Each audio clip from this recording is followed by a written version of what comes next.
Star Tamil செய்திகள். முதலில் தலைப்புச் செய்திகள்.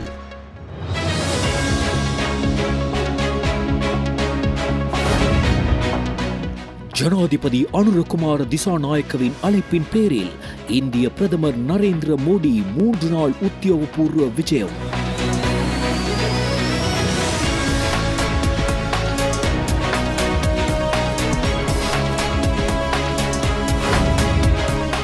அமெரிக்காவின் புதிய வரி விதிப்பு குறித்து அரசாங்கத்திற்கு பரிந்துரைகளை வழங்குவதற்காக நியமிக்கப்பட்ட குழு ஜனாதிபதியுடன் சந்திப்பு.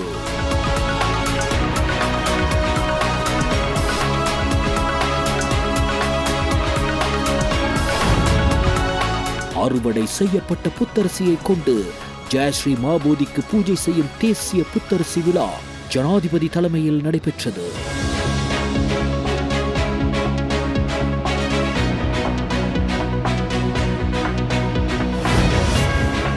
யோசித்த மற்றும் டெய்சியிடம் குற்றப்பத்திரிகை கையளிப்பு.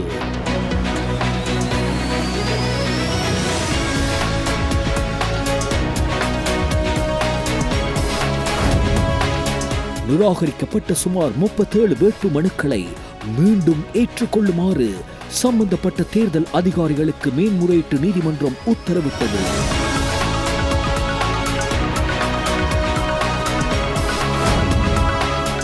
தமிழ் சிங்கள புத்தாண்டை முன்னிட்டு சலுகை விலையில் உணவு பொதிகள் வழங்கும் அரசாங்கத்தின் தீர்மானத்தினை தற்காலிகமாக நிறுத்தி வைப்பதாக தேர்தல் ஆணைக்குழு அறிவித்துள்ளது.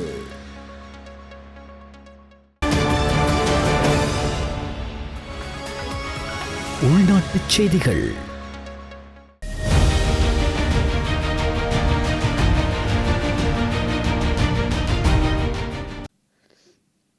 ஜனாதிபதி அனுரகுமார திசாநாயக்கவின் அழைப்பின் பேரில் இந்திய பிரதமர் நரேந்திர மோடி 3 நாள் உத்தியோகபூர்வ விஜயம் ஒன்றை மேற்கொண்டு இன்று மாலை இலங்கை வந்தடைந்தார். இலங்கைக்கும் இந்தியாவுக்கும் இடையிலான நூற்றாண்டு நட்புறவின் வளமான எதிர்காலத்திற்கான உறுதிப்பாடு என்ற எண்ணக்கருவை மீண்டும் உறுதிப்படுத்தும் வகையில் இந்திய பிரதமர் நரேந்திர மோடியுடன் இந்த விஜயத்தில் இந்திய வெளிவிவகார அமைச்சர் கலாநிதி எஸ். ஜெய்சங்கர் உள்ளிட்ட உயர்மட்ட இந்திய குழுவும் இணையவுள்ளது. இந்திய பிரதமருக்கான உத்தியோகபூர்வ வரவேற்பு நிகழ்வு நாளை காலை கொழும்பிலுள்ள சுதந்திர சதுக்கத்தில் நடைபெறும். இந்திய பிரதமர் நரேந்திர மோடி ஜனாதிபதி அனுரகுமார திசாநாயக்கவுடன் இருதரப்பு பேச்சுவார்த்தைகளில் ஈடுபடவுள்ளதோடு இருதரப்பு பிரதிநிதிகளுக்கு இடையிலான சந்திப்பிலும் கலந்து கொள்ள திட்டமிட்டுள்ளார். இதன்போது எரிசக்தி, டிஜிட்டல் மயமாக்கல், பாதுகாப்பு மற்றும் சுகாதாரம் ஆகிய துறைகளில் புரிந்துணர்வு ஒப்பந்தங்கள் மற்றும் இந்தியாவுடனான கடன் மறுசீரமைப்பு தொடர்பான ஒப்பந்தங்கள் ஆகியவை பரிமாறிக்கொள்ளப்படும்.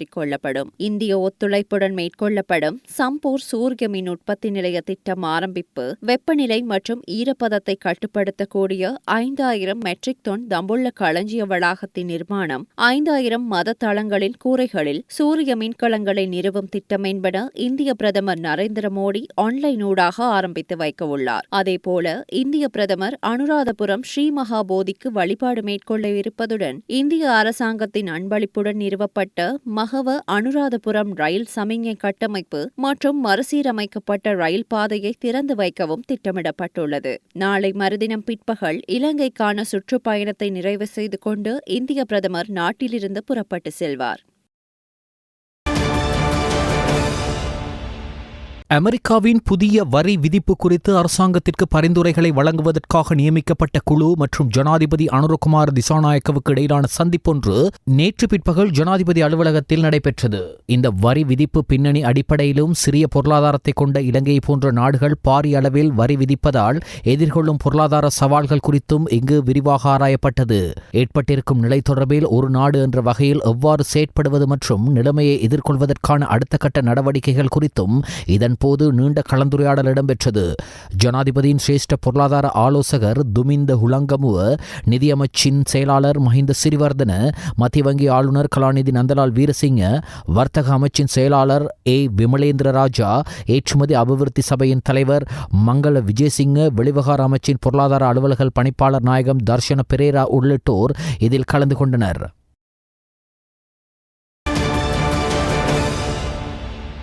சம்பிரதாயபூர்வமாக வருடாந்த பெரும்போகத்தில் அறுவடை செய்யப்பட்ட புத்தரிசியை கொண்டு ஜெயஸ்ரீ மாபோதிக்கு பூஜை செய்யும் தேசிய புத்தரிசி விழா ஜனாதிபதி அனுரகுமார் திசாநாயக்க தலைமையில் இன்று காலை வரலாற்று சிறப்புமிக்க அனுராதபுரம் ஜெயஸ்ரீ மாபோதியவிற்கு அருகாமையில் நடைபெற்றது. அடமஸ்தானாதிபதி வணக்கத்துக்குரிய பல்லேகம ஏமரத்ன நாயக்க தேரரின் அறிவுரைக்கமைய உணவினால் பாதுகாக்கப்பட்டதொரு தேசத்தை உருவாக்கும் பொருட்டு பிடியளவு கமநலத்திற்கு என்ற துணைப்பொருளின் கீழ் விவசாய அமைச்சு மற்றும் கமநல அபிவிருத்தி திணைக்களம் என்பன இணைந்து 58வது தேசிய புத்தரிசி விழாவை ஏற்பாடு செய்திருந்தன. யோஷித்த ராஜபக்ஷ மற்றும் அவரது பாட்டி டெய்சி ஆகியோருக்கு குற்றப்பத்திரிகைகள் கையளிக்கப்பட்டதன் பின்னர் அவர்களை பிணையில் விடுவிக்க கொழும்பு உயர்நீதிமன்றம் இன்று உத்தரவிட்டது. குறித்த இருவர் மீதும் பண மோசடி தடுப்பு சட்டத்தின் கீழ் குற்றம் சாட்டப்பட்டுள்ளது. சட்டமா அதிபரால் தாக்கல் செய்யப்பட்ட குற்றப்பத்திரிகைகள் கொழும்பு உயர்நீதிமன்ற நீதிபதி ஆதித்ய பட்டபெந்திகே முன்னிலையில் கையளிக்கப்பட்டன. இதன்போது பிரதிவாதிகளை 5 லட்சம் ரூபாய் பெறுமதியான 2 சரீர பிணையில் விடுவிப்பதற்கு நீதிமன்றம் உத்தரவு பிறப்பித்தது. அதன்படி இது தொடர்பான விரிவான விசாரணைகளை மே மாதம் 30ஆம் தேதி நடத்துவதாக நீதிமன்றம் உத்தரவிட்டது.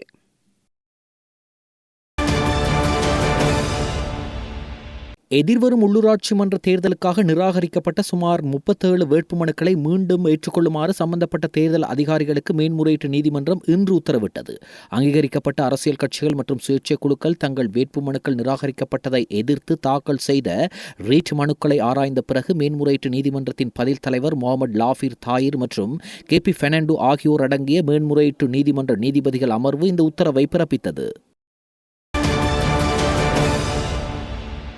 உள்ளூராட்சி தேர்தல்கள் தொடர்பாக தேர்தல் விதிமீறல்கள் மற்றும் வன்முறை செயல்கள் தொடர்பாக நாடு முழுவதும் உள்ள போலீஸ் நிலையங்களில் பதிவான முறைப்பாடுகள் குறித்து போலீசார் அறிக்கையொன்றை வெளியிட்டுள்ளனர். இன்று வரை தேர்தல் விதிமீறல்கள் தொடர்பான 5 முறைப்பாடுகள் பதிவாகியுள்ளதாக அதில் குறிப்பிடப்பட்டுள்ளது. தாய்லாந்தின் பாங்காக் நகரில் நடைபெறும் பல்துறை தொழில்நுட்ப மற்றும் பொருளாதார ஒத்துழைப்புக்கான வங்காள விரிகுடா முன்முயற்சி அமைப்பின் 6வது உச்சிமாநாட்டில் பங்கு பெற்றும் தலைவர்களுக்கான ராப்போசன விருந்தில் பிரதமர் கலாநிதி ஹரிணி அமரசூரிய கலந்து கொண்டார். பிம்ஸ்டெக் 6வது உச்சிமாநாடு தாய்லாந்தின் பாங்காக் நகரில் இன்று நடைபெறவுள்ளதுடன் அதில் பங்கேற்பதற்காக பிரதமர் கலாநிதி ஹரிணி அமரசூரிய நேற்று பிற்பகல் 5:55 மணிக்கு தாய்லாந்தின் பாங்காக் நகரில் உள்ள ஸ்வர்ணபூமி விமான நிலையத்தை சென்றடைந்தார். 3 ஆண்டுகளுக்கு பின்னர் நடைபெறும் இந்த ஆண்டு பிம்ஸ்டெக் உச்சிமாநாட்டின் கருப்பொருள் சுபிட்சம், மீளாற்றல் மற்றும் திறந்த தன்மை என்பதாகும். பங்களாதேஷ், பூட்டான், இந்தியா, மியான்மர், நேபாளம், இலங்கை மற்றும் தாய்லாந்து ஆகிய 7 உறுப்பு நாடுகளுக்கு இடையிலான ஒத்துழைப்பை வலுப்படுத்துவதே பிம்ஸ்டெக் உச்சிமாநாட்டின் நோக்கமாகும்.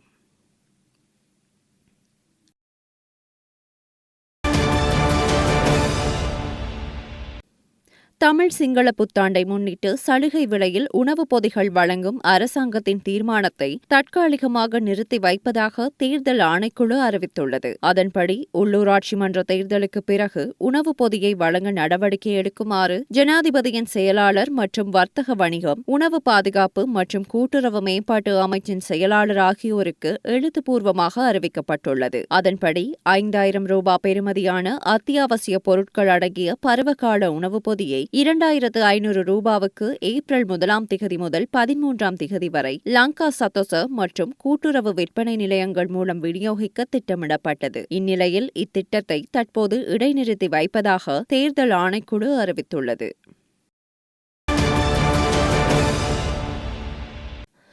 நீதிமன்ற உத்தரவுகளை மீறி சுகாதார அமைச்சகத்தின் முன் ஆர்ப்பாட்டத்தில் ஈடுபட்ட அனைத்து பல்கலைக்கழக மாணவர் ஒன்றியத்தின் ஏற்பாட்டாளரையும் மற்றொரு நபரையும் பிணையில் விடுவிக்க நீதிமன்றம் உத்தரவிட்டுள்ளது. விளக்கமறியலில் வைக்கப்பட்டிருந்த இருவரும் இன்று மாளிகாகந்த நீதவான் நீதிமன்றத்தில் ஆஜர்படுத்தப்பட்ட போதே இந்த உத்தரவு பிறப்பிக்கப்பட்டது. நீதிமன்றம் அவர்கள் இருவரையும் தலா 10 லட்சம் ரூபாய் பெறுமதியான 2 சரீர பிணைகளில் விடுவிக்க இதன்போது உத்தரவிட்டது. கோரிக்கைகள் சிலவற்றை முன்வைத்து இணை சுகாதார அறிவியல் பீட மாணவர் சங்கம் கடந்த 27ஆம் திகதி சுகாதார அமைச்சகத்தின் முன் ஆர்ப்பாட்டத்தில் ஈடுபட்டது. இதன்போது கைது செய்யப்பட்ட 25 பேர் இதற்கு முன்னர் 10 லட்சம் ரூபாய் பெறுமதியான சரீர பிணைகளில் விடுவிக்கப்பட்டுள்ளமை குறிப்பிடத்தக்கது.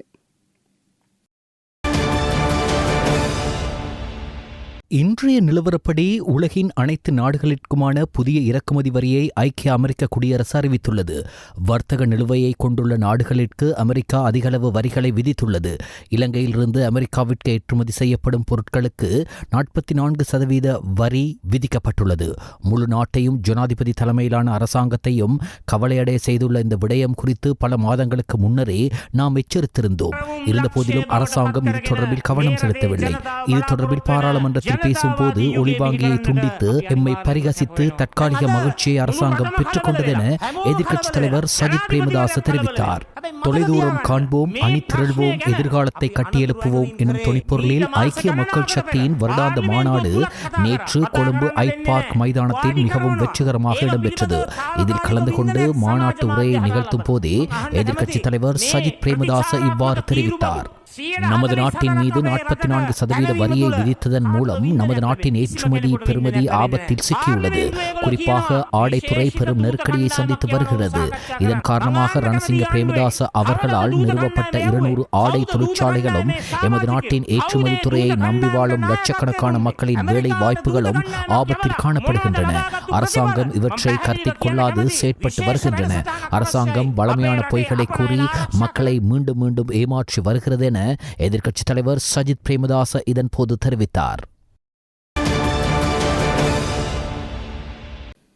ஹிக்கடுவ குமாரகந்த பகுதியில் இடம்பெற்ற துப்பாக்கி சூட்டு சம்பவத்தில் காயமடைந்து வைத்தியசாலையில் அனுமதிக்கப்பட்ட இருவரில் ஒருவர் உயிரிழந்துள்ளார். குறித்த துப்பாக்கி பிரயோகத்தில் பலத்த காயமடைந்த கணவன் மனைவி இருவரும் காயமடைந்த நிலையில் சிகிச்சைக்காக காலி தேசிய வைத்தியசாலையில் அனுமதிக்கப்பட்டிருந்த நிலையில் தற்போது கணவன் சிகிச்சை பலனின்றி உயிரிழந்துள்ளதாக போலீசார் தெரிவித்தனர். ஹிக்கடுவ குமாரகந்த பகுதியில் நேற்று இரவு 7 மணியளவில் இந்த துப்பாக்கி சூட்டு சம்பவம் இடம்பெற்றுள்ளது. வீதிக்கு அருகிலுள்ள ஒரு கடையில் காத்திருந்த தம்பதியை இலக்கு வைத்து மேற்படி துப்பாக்கி பிரயோகம் மேற்கொள்ளப்பட்டதாக போலீசார் தெரிவித்தனர். மோட்டார் சைக்கிளில் வந்த நபரொருவரை இவ்வாறு துப்பாக்கி சூடு நடத்தியுள்ளதாக போலீசார் தெரிவித்துள்ளனர்.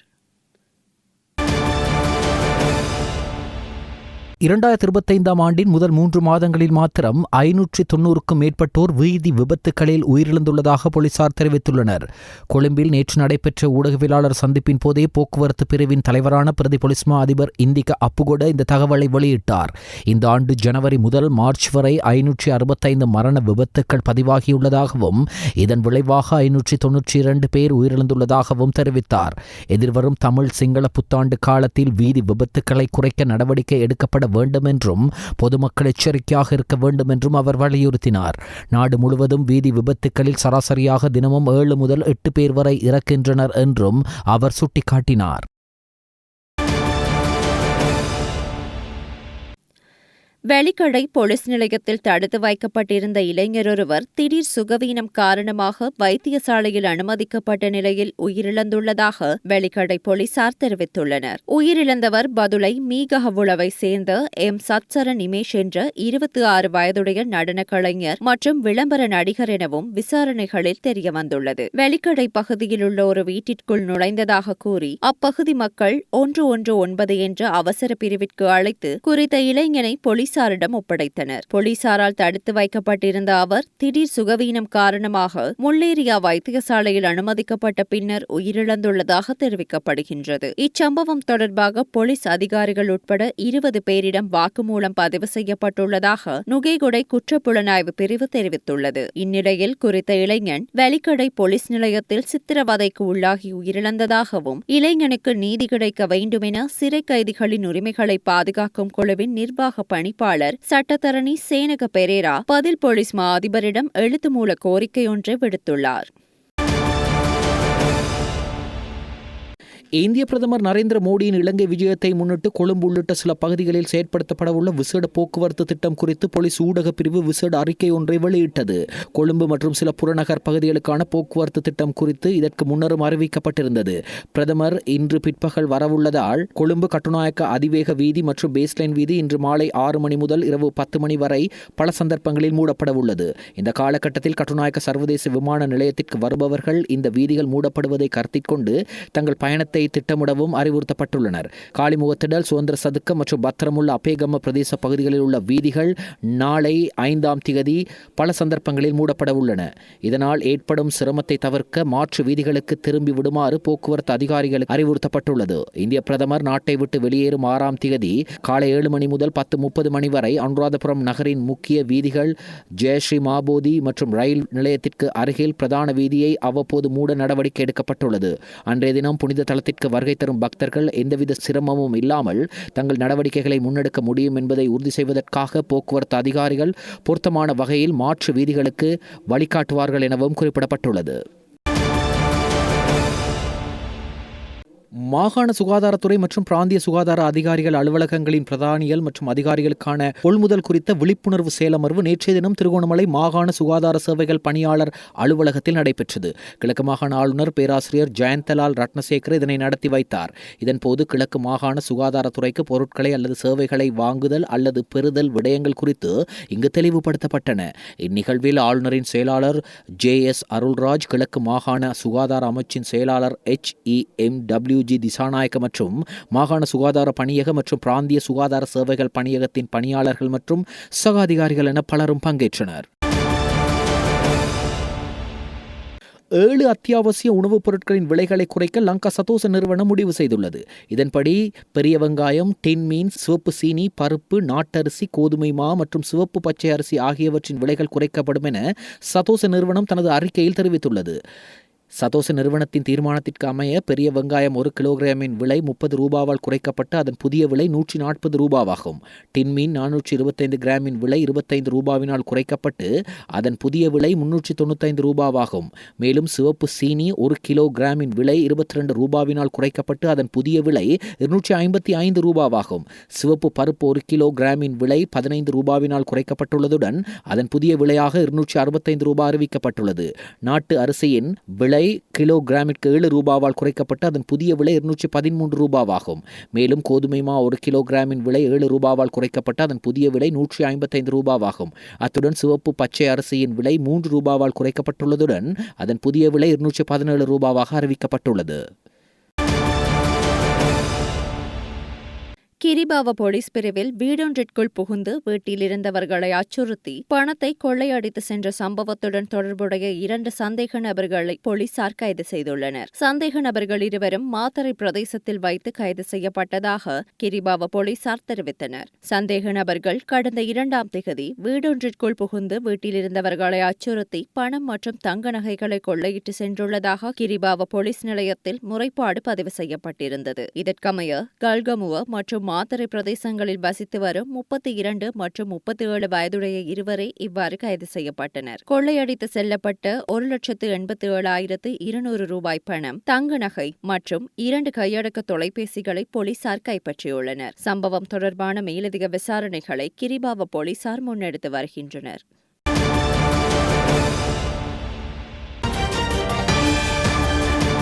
செய்திகள் தொடர்கின்றன. வெளிநாட்டு செய்திகள்.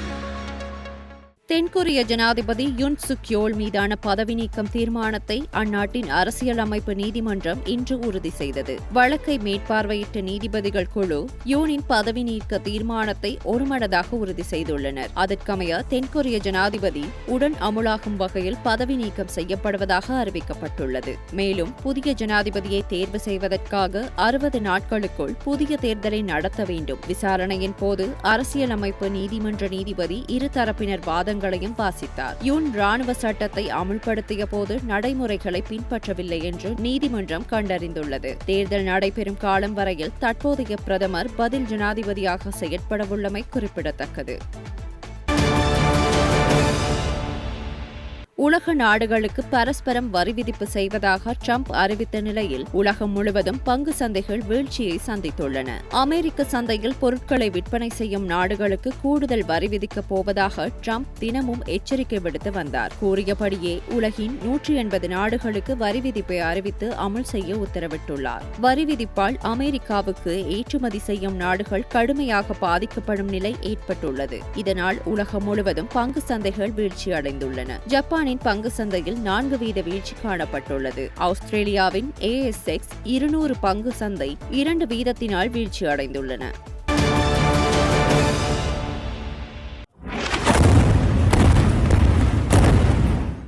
காசாவில் உள்ள பாடசாலை மீது இஸ்ரேல் ராணுவம் நடத்திய தாக்குதலில் 27 பேர் உயிரிழந்துள்ளதாக காசா சுகாதாரத்துறை அமைச்சு தெரிவித்துள்ளது. இந்த தாக்குதலில் 14 குழந்தைகள் உள்ளிட்ட 5 பெண்கள் உயிரிழந்துள்ளதாக தெரிவிக்கப்பட்டுள்ளது. இந்த தாக்குதலில் மேலும் 70 பேர் காயமடைந்துள்ளதுடன் உயிரிழந்தோரின் எண்ணிக்கை மேலும் அதிகரிக்கக்கூடும் என காசா சுகாதாரத்துறை அமைச்சு தெரிவித்துள்ளது. இது தவிர காசாவின் பிற பகுதிகளில் நேற்று இஸ்ரேல் ராணுவம் நடத்திய தாக்குதல்களில் சுமார் 100 பேர் உயிரிழந்துள்ளதாக தகவல் வெளியாகியுள்ளது.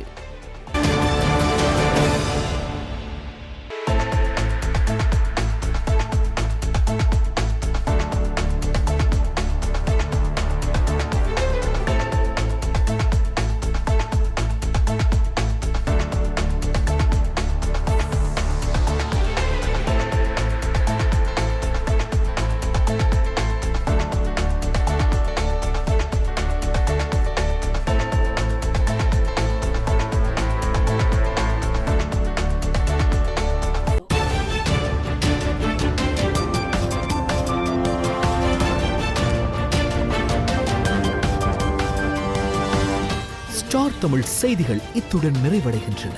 மீண்டும் எமது செய்திகள் நாளை இரவு 7 மணிக்கு ஒளிபரப்பாகும்.